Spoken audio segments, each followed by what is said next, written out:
Hi, this is a virtual book club post, and today I am talking about this. It is Eleanor Park by Rainbow Rowell.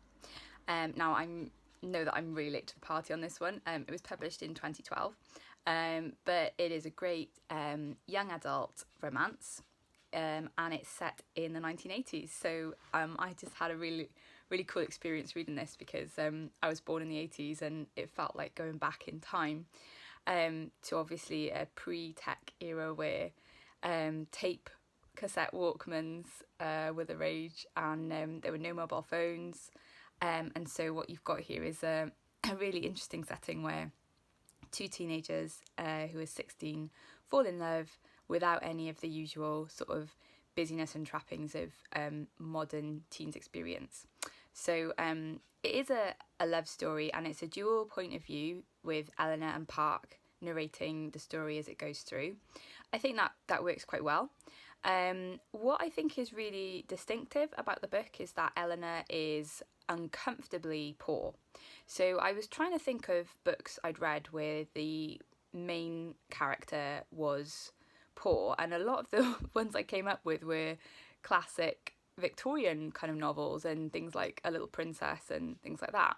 So as I thought about it, I thought actually a lot of contemporary fiction usually has quite successful people, usually, and YA as well, usually has very comfortable teenagers with quite comfortable lives. And not to say that they don't have any problems and issues, but Eleanor's poverty is really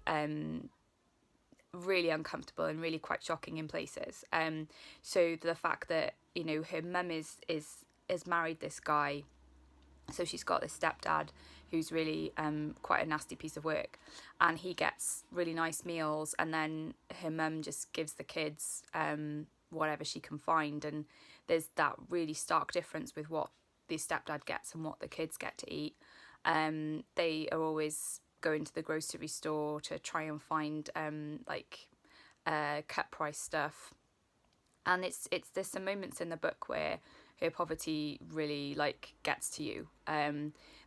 She's the victim of quite a lot of bullying at school because she doesn't fit in. She's got this massive red hair, which the cover brings out, and she's always wearing odd men's clothes, again because she doesn't really have any clothes for her own age. She just picks up stuff from the Goodwill, which is like the equivalent of charity shop. And the girls in the gym basically put a load of Kotex pads over her locker, and the thought that she thinks as she takes them all off is, I wish my friends weren't here, because if they weren't here I would totally keep these Kotex pads. It's such a waste. And you just think, oh, you know, she doesn't have a toothbrush. When she goes to visit her dad one time, she's trying to steal basic necessities like soap from his bathroom. She's too embarrassed to ask for those things.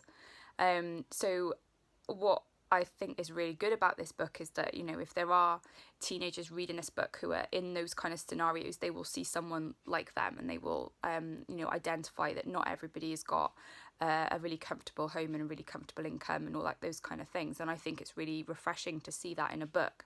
Now with Park is half Korean, and he's very painfully aware of his social status, and so their romance is pretty unlikely because Park has this kind of uneasy social status where he kind of keeps his head down. He just wants to get on with life, and he knows that people can make a lot of racial comments towards him and not accept him.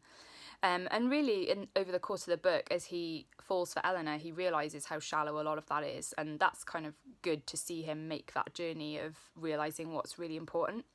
I love Park's parents. His mum's Korean, and I really like her character and his dad's character too, and I feel like his family is very believable and enjoyable to watch the dynamic between them and how that pans out.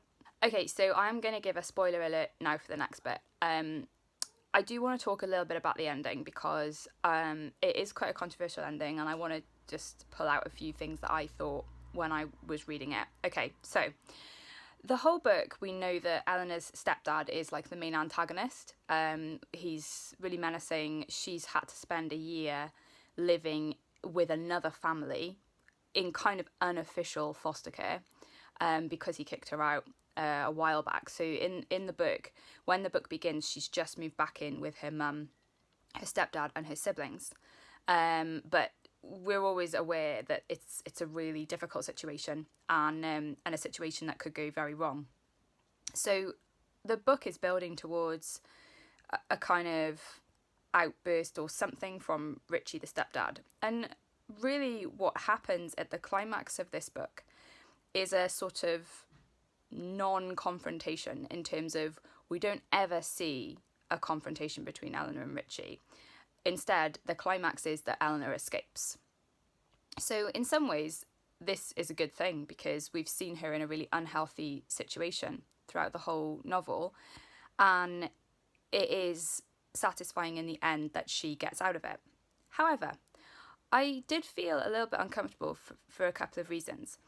One is that if somebody was reading this book who was in a similar situation to Eleanor, living with a kind of a parent or a step parent, or even, you know, a mother's partner or whatever, who was abusive in any way, Eleanor's solution at the end of the book doesn't really help them. So not everyone has a boyfriend who's willing to drive them to Minnesota, and not everyone has an uncle in Minnesota to go to. So for me, I think I would have found the ending more satisfying if Eleanor had had more agency in finding a way out of her situation, as in she had challenged her mother. You know, why are we still living here with this guy? It's really dangerous for all of us. You know, we need to go, we need to get out. Or if she'd gone to her school, there's moments where she talks to the school counsellor. If she'd gone to school counsellor and explained, you know, this is my situation. And then perhaps for a younger reader who's reading this book, they would see that there are ways to get help if you're in that situation that they actually could do themselves. So I think I did feel a little bit uncomfortable at Eleanor's solution to the problem. And then in terms of the love story, it's a little bit sort of unsatisfying, because Park does this great act of love in rescuing Eleanor, taking her to her uncle, and then Eleanor just doesn't call him. And, you know, they go a year where she doesn't call him, and he sort of tries to send her stuff in the post, but in the end he sort of accepts that she doesn't want to contact him. And then a year later she sends him a postcard, and it says that there are 3 words on the postcard, and that's kind of the end. Now, whilst I totally get that they are 16 going on 17, you know, this isn't going to be a happily ever after story in terms of getting married or anything like that. I feel like there could have been more depth to the ending in terms of their relationship. I feel like if Park felt that strongly about her, why couldn't he just drive to Minnesota again? I know it was a massive journey, but like, if you really loved someone and you were really caring about them, I think you'd go back. I also feel like Eleanor cared enough about Park that she would respond to his letters. So I feel like it kind of was an unnecessarily long time at the end where they just didn't speak to each other, and then finally a nugget of hope that this is a relationship that they would never forget. What I think the book does really well, though, and this is why I think people should read it, is it's so immersive into the world of Eleanor and Park, and I think it does that amazingly well. The voice is so strong, you really see inside their heads, you really experience, you know, being a teenager, falling in love, and I think it is done beautifully. I think because of the content, there's a lot of bad language, there's obviously Eleanor's home situation. I don't think I'd recommend it for anyone under 16.